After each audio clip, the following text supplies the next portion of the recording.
Hola, mi nombre es Andrés Sánchez, médico naturista y esteticista. Les voy a hablar sobre la importancia de la vitamina D.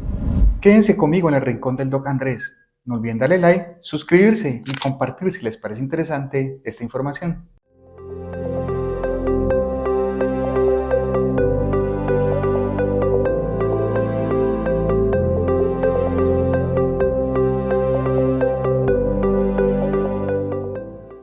La vitamina D es una vitamina liposoluble que tiene múltiples beneficios para nuestra salud.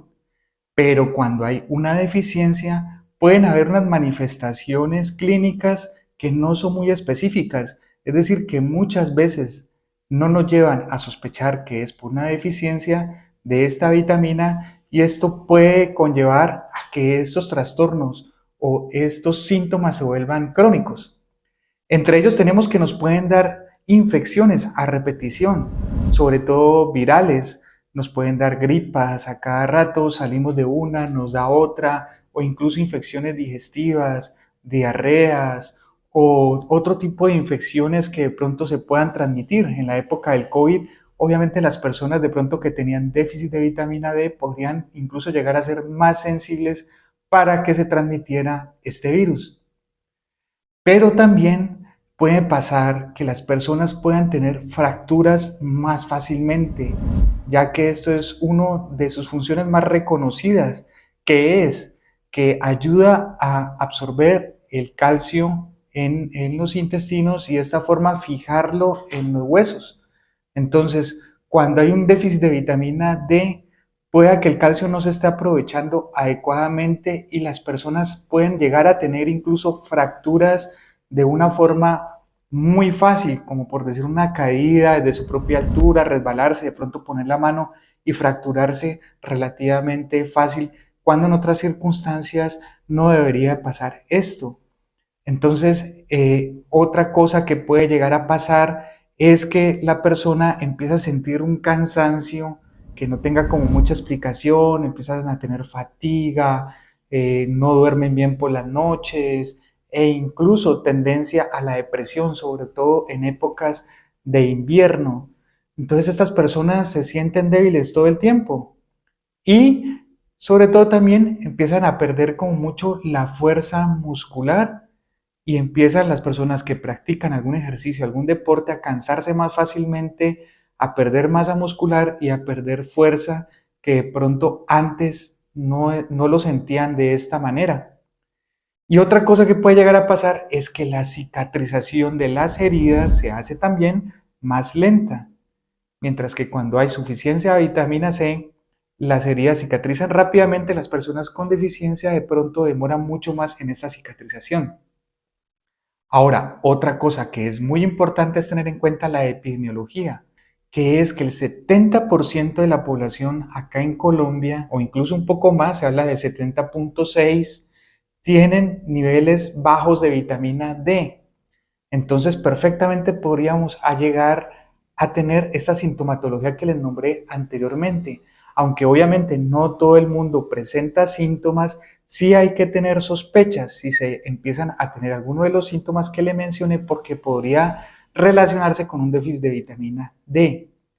De este 70%, más o menos un 25-27% tienen insuficiencia, es decir, que hay unos niveles más bajos de lo normal, que para mencionar la normalidad está entre 30 y 50 nanogramos, y ya se habla de insuficiencia cuando es menos de 20 nanogramos, y se habla de deficiencia que es aún peor cuando se tiene menos de 10 nanogramos. Para poner un ejemplo, si tenemos una moto y está un poco baja de gasolina, nos empieza a alumbrar el bombillo rojo cuando ya empieza a pasar a tanque de reserva. Pero cuando ya hemos pasado este bombillo rojo y seguimos andando la moto y la gasolina se sigue desgastando, ya prácticamente se nos va a pagar. Esto es la deficiencia, es decir, que es más grave que aún que la insuficiencia. Y aquí hay que poner mucho más cuidado porque pueden empezar las fracturas, los problemas más musculares, dolores musculares, se siente más la debilidad, empiezan más las infecciones porque estamos hablando de una deficiencia que puede llegar a causar mucha ya sintomatología.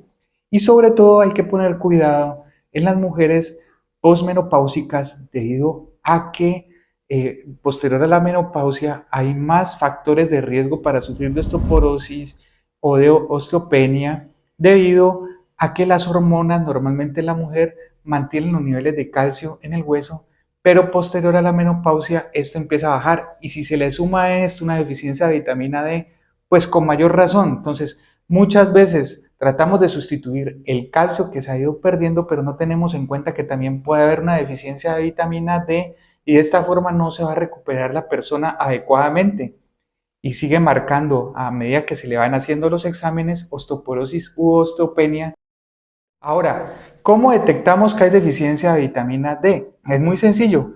Se saca sangre y en un laboratorio clínico sencillamente se hace una prueba que la más específica se llama 25-hidroxivitamina D y esta prueba en sangre sencillamente nos va a dar si se tienen los niveles normales que como le comenté va de 30 a 50 o si está en menos de 20 que ya nos indicaría que son niveles ya bajos. Esto es muy importante tenerlo en cuenta porque muchas veces tenemos que mejorar estas deficiencias dando algún suplemento de vitamina D y la más importante o la mejor es la vitamina D3 que va a tener una mejor absorción. Y esto tenemos que tenerlo en cuenta de acuerdo a la edad de la persona, al sexo, incluso a su trabajo, a las comidas, a el ejercicio y obviamente también si es una mujer, si está en menopausia o no. Dependiendo de eso, se va a hacer la suplementación, porque hay suplementos que se dan cada 8 días, hay otros que se dan cada mes, hay otros que se pueden dar todos los días y también varía pues de las unidades internacionales.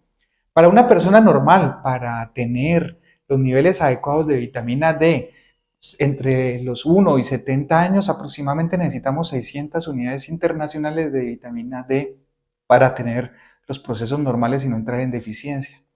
Cuando pasa los 70 años se necesita un poco más, 800 unidades internacionales. Y esto normalmente lo podemos obtener de algunos alimentos, sobre todo pescados grasos como el salmón, el atún, las sardinas.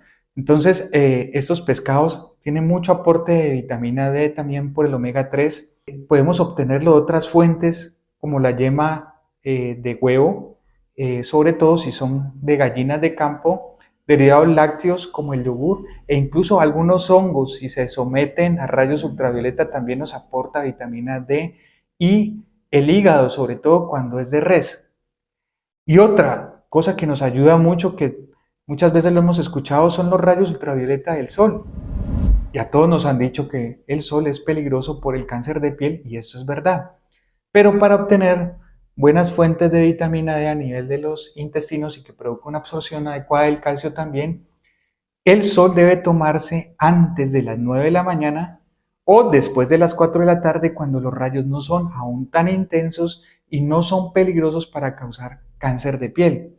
Ahora, hay otra cosa que ha llevado mucho a deficiencia últimamente de esta vitamina D y es que usamos el bloqueador solar todo el día. Entonces, obviamente, si tenemos un protector solar, va a evitar que los rayos del sol pues hagan su trabajo y nos ayuden a la absorción de la vitamina D. Obviamente siempre hay que usar bloqueador solar y uno siempre está a favor de ello, pero como les digo, siempre hay unos horarios que son mucho más favorables para tomar el sol y este no debería tomarse solamente en la cara, de pronto hay que tratar de tener la mayor parte del cuerpo descubierta para lograr una mejor absorción de esta vitamina.